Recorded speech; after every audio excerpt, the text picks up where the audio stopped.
have a All right, awesome. Thank you, Carrie. It's a real honor to be here. I know it's getting late, but I watched every minute of everything that the January 6th committee did, and that doesn't include just the hearings, but the incredible work that this committee did in documenting what happened not just on January 6th, but also in the incredible, thankfully unprecedented effort to overturn a presidential election and in the process overturn American democracy. So to be here with you, Congressman Luria, I know that the work that you put into this was the work of your congressional career, and perhaps it cost you your congressional career, but that didn't stop you from doing what you did. So let me just ask you, what in your mind is the legacy of this committee? Well, Jonathan, I know you've spent a lot of time and work and tried to capture, the turmoil yet to be resolved of the previous administration. And I would say that I feel the legacy of the committee is that we came together in a bipartisan way to do the right thing, to tell the American people the facts about what happened on January 6th, leading up to January 6th, the threats to our democracy. And essentially, we put that ball in the court of the Department of Justice. At this point, we can see that on numerous fronts, that's being pursued through legal channels, and put that ball in the court of the American people for the next election. But it's an issue that's not resolved. I'd say if there's anything that I lose sleep over today, it's what is the outcome going to be? What are the American people going to decide? Are they going to allow, enable the same person who sought to undermine and destroy our democracy to come back into a position of power? Or are they going to heed the warnings of the committee and the warnings that that person broadcasts daily? I think many are aware of the most recent comments about what the next administration could look like. I mean, it is to think of the work that this committee did under an incredible time pressure, because you knew that as soon as that Congress was over, it was likely a new Congress was coming in, a Republican Congress, that was going to be dedicated to the exact opposite of what you were trying to do. And on about January 2nd, which was about your last day in Congress, you all released thousands and thousands and thousands of pages of sworn testimony. The committee interviewed 1,000+ witnesses.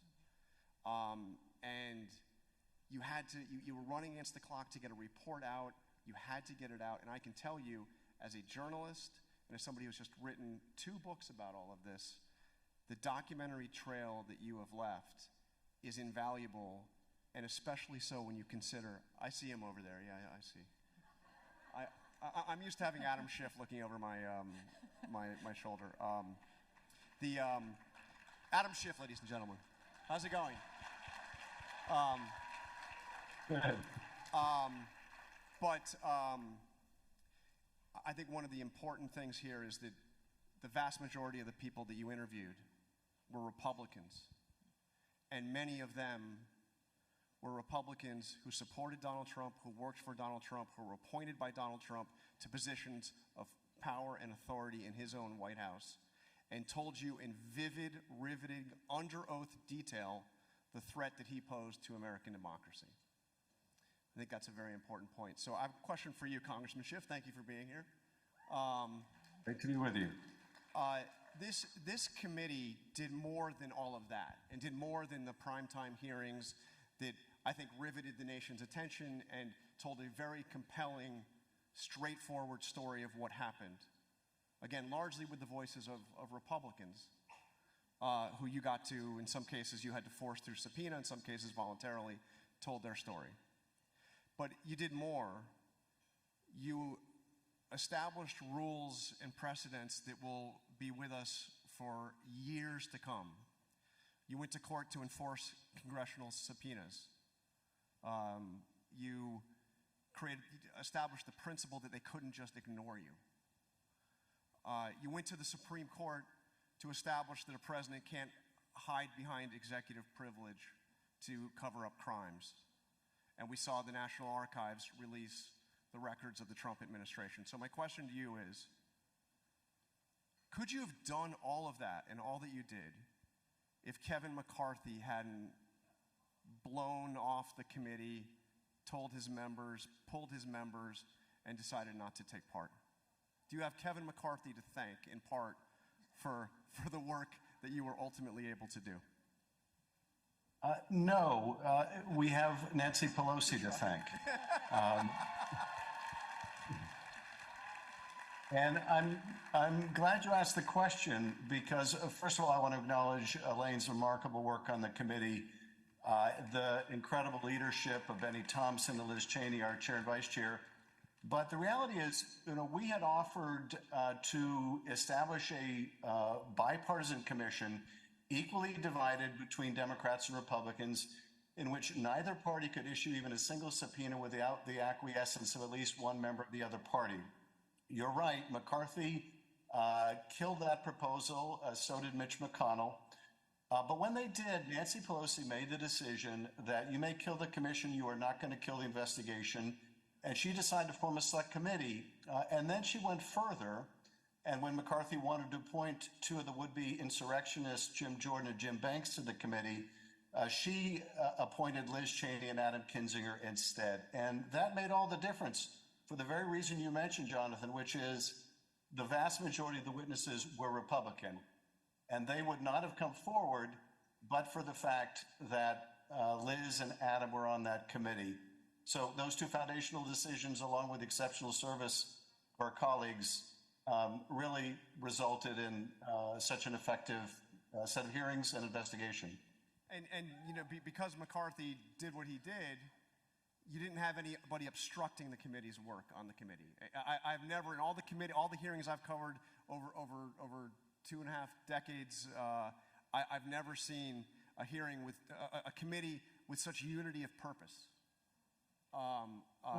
That's true, in part because of the membership, but also the remarkable leadership of Benny Thompson. Yep. To keep people who were, truly had a lot of divergent ideological views on things, but nonetheless, we all shared the same sense of mission, and that is to put the evidence before the American people, to put the evidence before the Justice Department, to force people not to look away, to see how close we came to losing our democracy.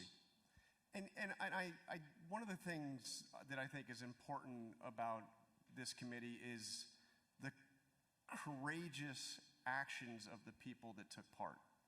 And this is almost across the board. It was the witnesses who came forward. It was people like Rusty Bowers, the Republican Speaker of the House in Arizona, Cassidy Hutchinson, who, in maybe the most single riveting moment of congressional testimony in the last 10 plus years, told her story and paid dearly and faced threats and still faces threats.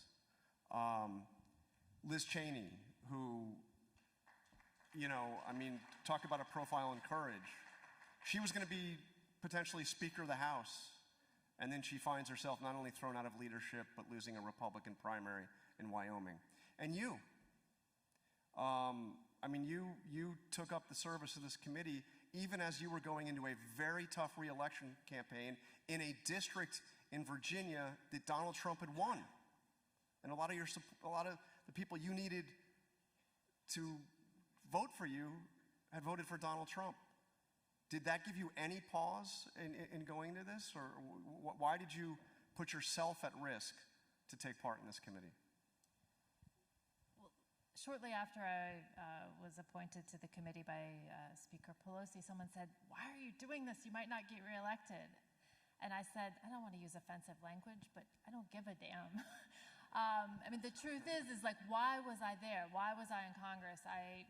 Some might not be aware of my previous service, but I served in the Navy for 20 years. I served on 6 ships deployed to the Middle East and Western Pacific 6 different times. And my husband, who's here with me as well, he served for 27 years in the Navy. And together, the two of us, almost half a century of service. And then I followed that with my time in Congress, is, there is a reason that we take that oath. This was really a second iteration of that for me beyond my military career.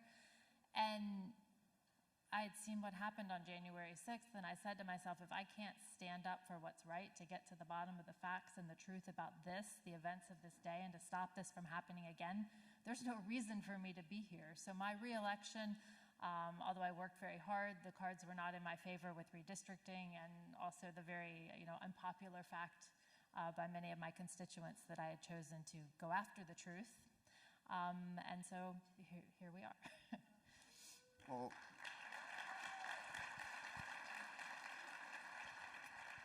as I said, truly a profile in courage, and the work was incredibly important. Congressman Schiff, what about now? I mean, one of the strange things that we're seeing unfold now is that people that were with you in that building on January 6th, who saw what happened, whose own lives were put in danger by the mob that was sent there by the President of the United States, are pretending that it didn't happen or are suggesting that something very different happened. How do you Yes. How does the work of this committee that you've already established, how do you fight that? Well, I have over the years kept coming back to something the historian Robert Caro once said in an interview, that power doesn't corrupt as much as it reveals. It doesn't always reveal us for our best, but it says a lot about who we are. And power over the last 5 or 6 years has revealed a lot about people who serve in Congress. It certainly revealed Elaine Luria to be a profile in courage, as you have said, and the same is true of Liz Cheney and Adam Kinzinger. But it revealed quite literally and all too tragically for every Liz Cheney and Adam Kinzinger in the Republican conference, there were 100 Kevin McCarthy's and Elise Stefanik's. And my takeaway now, after 2 impeachments, an insurrection, 4 indictments, and counting, is you can have the best written Constitution in the world, and I believe we do. You can have the best written laws meant to constrain the worst impulses of human nature, and maybe we do. But none of it will be enough if people don't give meaning to their oath of office, as Elaine was saying. None of it will be enough. I think Adam Kinzinger put it very well at one point when he said, people keep telling me that Liz and I are courageous. It's not so much that we're courageous, so much as we're surrounded by cowards. And I think we knew prior to this chapter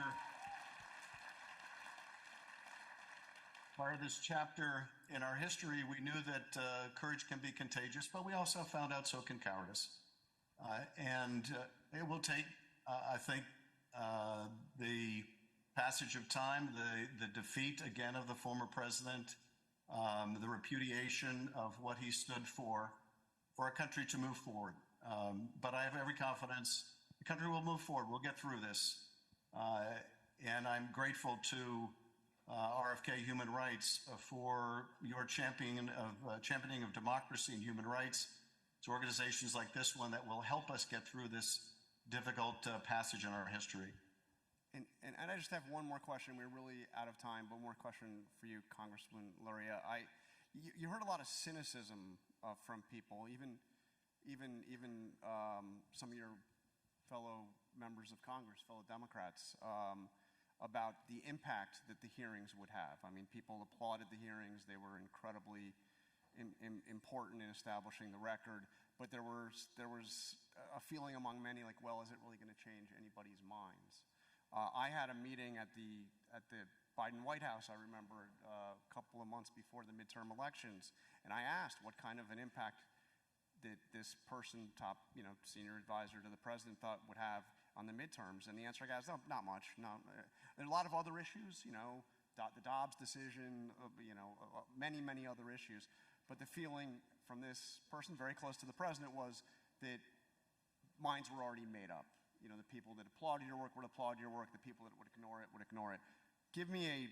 Obviously we saw that in the midterms, the January 6th committee's work was a factor. It was clearly a factor. It was clearly evident in the exit polling. What about looking forward? What will this do to kind of establish for all of those who have either chosen to forget what happened, or have been deceived to basically not believe what they see with their own eyes. Well, that last thing you brought up about the people who've been deceived, I mean, I think a lot of people, tens of thousands, millions of Americans have bought into what they've been told by people who they trusted, and they still continue to trust and believe. So the fact that they've been deceived and the source of their information continues to repeat these falsehoods and these lies, I think it's hard to break that cycle for people who are only receiving that information and choose to be blind essentially to all of the other facts put before them, as well as the words coming out of the mouth of the very person we're talking about, that could prove the danger that it has moving forward. You know, I didn't bring a crystal ball, you know, not to be flippant, but, you know, I don't know what direction this is going to take. I'd say that, like I said earlier, you know, I don't sleep well at night if I think of that. And I think that it proves to us that we all have work to do to continue, not only as members, former members of this committee, but as all Americans who believe and see and understand the truth, to make sure that the results this coming November are on the side of democracy. And there's certainly one person who is, you know, in this race to become president that does not value our democratic institutions. I mean, in reality, it's above issues or parties or all of those things. I've often said that, you know, I think that perhaps the best thing for our country moving forward in the short term would to have a viable Republican candidate who believes in the Constitution, and we can disagree on policies all day long, but who can carry forward the fact that our institutions are the fundamental building blocks of this country and our democracy. Which is how you and even Adam Schiff ended up working side by side with Liz Cheney. And I said we were going to wrap up right there, but there is Jamie Raskin sideways. There's no way we can't at least get him to weigh in. Congressman Raskin.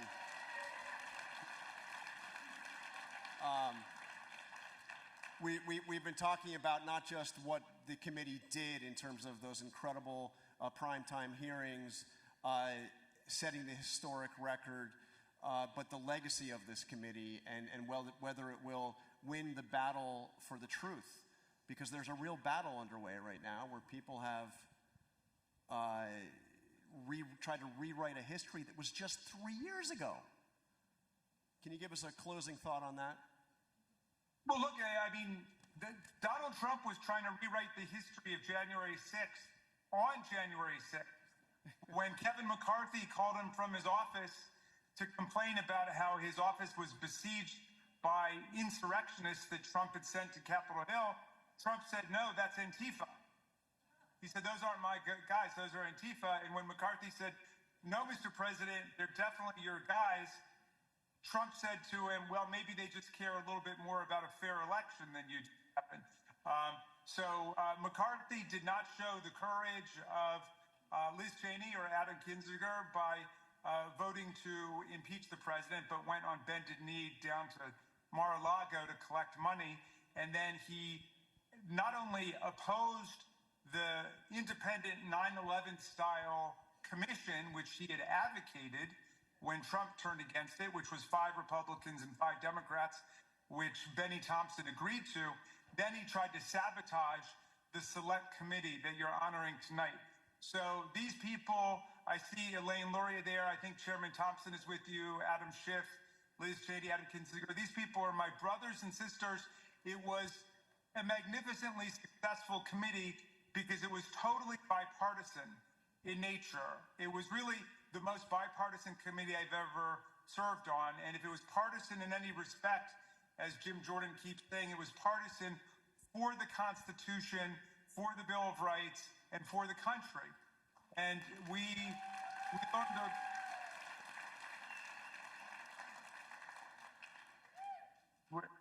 We learned a lot about constitutional patriotism, and I learned a lot from the people I served with. So thank you for honoring those, honoring us as a group, because we acted as a group, and that's what made us effective. And that's what makes America great, when we act together on behalf of democracy, freedom, and human rights, like the great RFK Center for Human Rights, which we love. All right, that is the awesome moment to end this on. Jamie Raskin, Adam Schiff, Elaine Luria, and the January 6th committee. Let's hear it for them. Round of applause.